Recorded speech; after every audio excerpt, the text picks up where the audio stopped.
받으면 오히려 해가 돼서 받지 말아야 할 건강검진 항목이 있습니다. 이유 없이 몸에 방사선을 쬐 수도 있고요. 암을 찾으려고 하다가 오히려 암을 만들 수도 있어요. 만약에 제 가족이 받는다고 하면 저는 무조건 말릴 겁니다. 사실 50대 이후에 반드시 받아야 할 건강검진 항목은 따로 있는데요. 우선 첫 번째는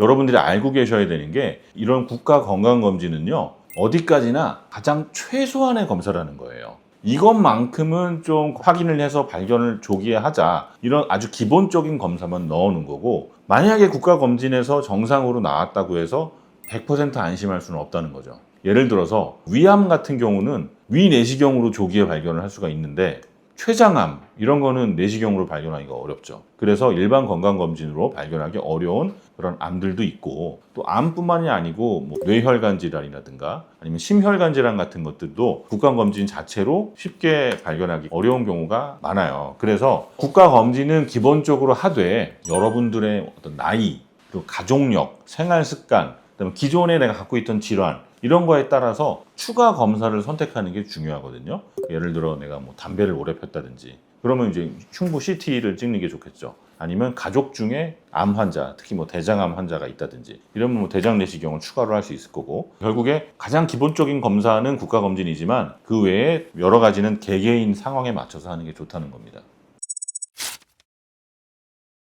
건강검진 해야 되는 건 알겠는데 항목이 너무 많아서 어떤 검사를 받아야 할지 모를 때가 많아요. 저도 2년에 한 번씩 건강검진을 할 때 딱 항목표를 펴놓고 내가 어떤 검사를 받아야 하나 한참 고민을 해요. 20년차 전문의인 저도 이렇게 어려운데 여러분들은 당연히 모르겠죠. 이거 뭘 검사를 해야 되지? 다 해야 좋은가? 근데 환자분들에게 드리고 싶은 말은 꼭 비싼 검사가 다 좋은 건 아니라는 겁니다. 그래서 내 건강에 맞는 걸 찾는 게 중요하고요. 내 상황에 맞는 걸 찾는 게 중요하고요. 우리가 스마트하게 나에게 필요한 검사를 골라내야 되는 거예요. 그러면 먼저 추천하지 않는 비추천 항목을 한 5가지 정도 뽑았는데 첫 번째는 PET-CT예요. PET-CT 되게 좋은 검사입니다. 처음 PET-CT가 나왔을 때 이제 암 진단은 인류가 정복을 했다라고 얘기할 정도로 굉장히 좋은 검사예요. 암을 진단하고 암의 병기를 평가하는 데는 PET-CT만 한 게 없습니다. 아주 좋은 검사예요. 그런데 암에 걸리지 않은 건강한 사람을 대상으로 검사하기에는 비용이 너무 비싸요. 그리고 방사선 노출량이 되게 많아요. 그래서 저는 검진용으로 PET-CT 하는 거는 그렇게 추천하지는 않습니다. 괜히 불필요한 방사선을 쪼이게 되는 경우도 있고 불필요한 비용을 추가해서 나가게 되는 경우도 있으니까요. 두 번째는 암 표지자 검사인데요. 암 검사를 피검사로 하는 거죠. 이거 좋은 검사긴 해요. 그리고 암에 걸린 분들이 수술 후 추적 검사를 한다거나 이럴 때 되게 좋은 검사인데 이 암 표지자 검사가 100% 신뢰할 수 없기 때문에 그렇게 추천 안 하는 거예요. 예를 들어서 대장암 수치가 높게 나왔다, 전립선 수치가 높게 나왔다고 해서 다 암은 아니라는 겁니다. 몸에 염증이 많아도 올라갈 수 있는 수치들이기 때문에 그 수치를 보고 암에 걸렸나? 그렇게 오해할 수 있기 때문에 암 표지자 검사도 처음부터 막 추천하는 검사는 아니고요. 뇌 MRI. 걱정하는 게 여러분들 뭐 치매에 걸리면 어떡하지? 뇌혈관 질환이 있으면 어떡하지? 이거 걱정해서 뇌 MRI를 꼭 찍어야 된다라고 생각하시는 분이 계신데 MRI 100명 찍잖아요. 99명 이상이 정상으로 나와요. 그 1명, 100명 중에 1명 이하예요, 사실. 진짜로 문제가 발견되는 경우는. 그래서 꼭 필요하지는 않고요. 어떤 가족력이 있다든지 아니면 신경학적 증상이 있을 때만 MRI를 찍는 게 좋습니다. 뇌 MRI. 네 번째, 심장 초음파 검사도 처음부터 권하지는 않아요. 호흡곤란이라든가 흉통 그리고 심장질환 병력이 있다면 검사를 해야겠지만 그렇지 않은 목적으로는 처음부터 추천하지 않고요. 5번째, 전신 MRI를 요즘 홍보하는 병원들이 있거든요. 검진을 할 때 전신 MRI를 찍어드립니다. MRI를 찍을 때요. 우리가 의사들이 MRI를 찍는 이유는 확실한 진단과 어떤 병기를 결정하기 위해서 찍는 건데 그러려면 어느 한 부위를 집중해서 정밀하게 찍는 게 중요해요. 근데 전신 MRI를 찍으면 그걸 다 정밀하게 찍을 수가 없으니까 문제가 있나 없나 훑어보는 정도로 찍는단 말이에요. 그래서 비용 대비 그렇게 효과가 좋은 검사가 아니라서 처음부터 추천하지는 않습니다.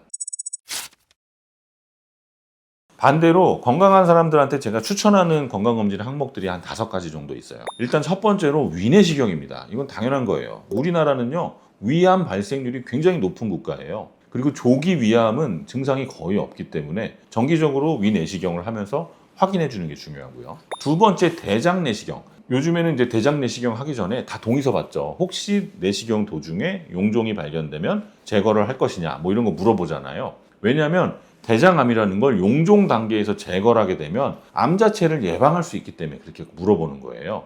특히 45세 이상, 50세 중간에 우리가 대장 내시경을 꼭 한 번씩 해보는 이유가 그 나이대에 이런 용종이 발견되는 경우가 꽤 많아서 반드시 대장 내시경 45에서 50세 사이에 한번 해주시는 게 좋고요. 세 번째는 흡연자에게 해당되는 건데 흉부 CT, 장기간 흡연하신 분들한테는 폐암 조기 발견하는 데 도움이 되기 때문에 흉부 엑스레이보다 훨씬 민감도가 높은 흉부 CT 추천해 드리고요.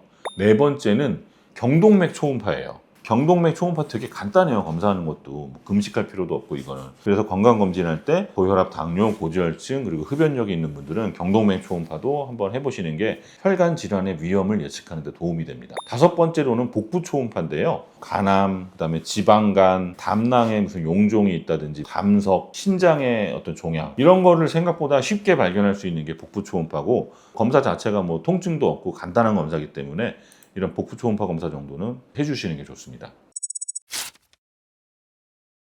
그러면 50대 이후에는 어떤 검사를 검진에다가 추가하는 게 좋겠느냐 말씀드리면요. 50대가 되게 중요한 분기점이에요. 왜냐하면 그때부터 이제 암이라든가 심뇌혈관 질환 그리고 치매 같은 노인성 질환의 위험이 시작되는 시기이기 때문에 그래요. 실제로 한 60대, 70대 이후에 치매가 발생하는 분들 검사를 해보면 치매가 발병하기 10년에서 15년 이전부터 아밀로이드 베타가 쌓인다고 하거든요. 그래서 50대 이후의 건강검진 목표는요. 앞으로 한 10년, 20년 후에 내가 이것 때문에 고생을 할 거니까 그거를 미리 알고 내가 지금부터 예방을 해야 되겠다라는 어떤 준비를 하는 그런 의미로 건강검진을 하셔야 되고요. 앞에도 얘기했지만 50대에는 반드시 대장 내시경 하셔야 됩니다. 대장 내시경을 정기적으로 받으셔야만 대장 안에 어떤 용종 같은 게 발생할 때 암으로 발전하기 전에 미리 제거할 수가 있고요. 두 번째로는 복부 초음파도 얘기했죠. 복부 초음파가 생각보다 많은 부분들을 확인을 해줘요. 특히 간이라든가 어떤 담낭 쪽의 문제는 복부 초음파로 쉽게 발견을 할 수가 있으니까 지방간이 있다든지 아니면 술을 자주 마신다든지 하는 분들은 정기적으로 복부 초음파 검사해 주시고요.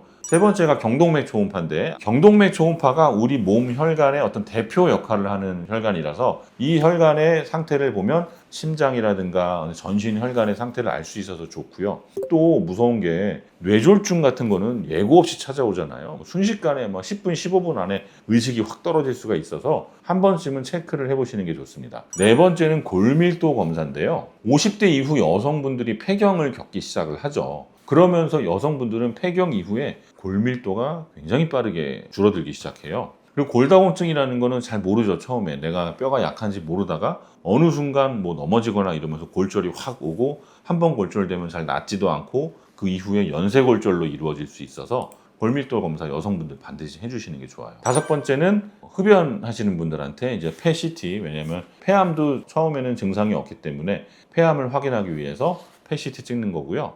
여섯 번째가 인지기능 검사예요. 치매가 진짜 괴로운 병이죠. 왜냐면 나 자신만 괴로운 병이 아니고 치매는 가족분들이 괴로운 병이에요. 사실은 치매 걸린 본인은 그렇게 힘들지 않아요. 가족분들이 힘든 거지. 그래서 그거를 알아보는 거죠. 내가 70대, 80대에 치매가 올 것인지를 50대에 미리 확인하기 위해서는 인지기능 검사를 해서 보는 게 좋습니다. 80세 이후에도 건강검진을 계속 받아야 하는가? 오히려 건강검진이 몸을 병들게 한다는 말도 있는데 사실인가? 어느 정도는 맞는 말이기는 해요. 건강검진을 해서 오히려 더 병드는 경우. 왜 그러냐면 만약에 80세에 건강검진을 통해서 질병을 발견했어요. 근데 암이에요. 갑상선 암이라든가 전립선 암을 발견했어요. 그럼 어떻게 해야 돼요? 암은 일단 필요하면 수술도 해야 되고 항암 치료도 받아야 되고 하잖아요. 근데 85세 막 이런 분이 그 검사와 수술과 항암 치료를 견딜 만한 체력이 있을까요? 그렇지 않은 경우도 많아요. 오히려 수술하고 이런 항암 치료에 의해서 체력이 더 약해지고 남은 여명이 더 짧아지는 경우, 그런 경우도 있단 말이에요. 그래서 80세 이후에 건강검진 받는 거 좀 고민 좀 해보셔야 되는데 그렇다고 아예 안 하는 게 아니고요. 뭘 하는 거냐면 삶의 질을 높일 수 있는 게 무엇일까를 찾는 거예요. 영양 상태가 좀 안 좋은가 이런 거를 확인을 해가지고 그거를 보충해 준다면 이분이 남은 여명이 훨씬 삶의 질이 좋아질 거란 말이에요.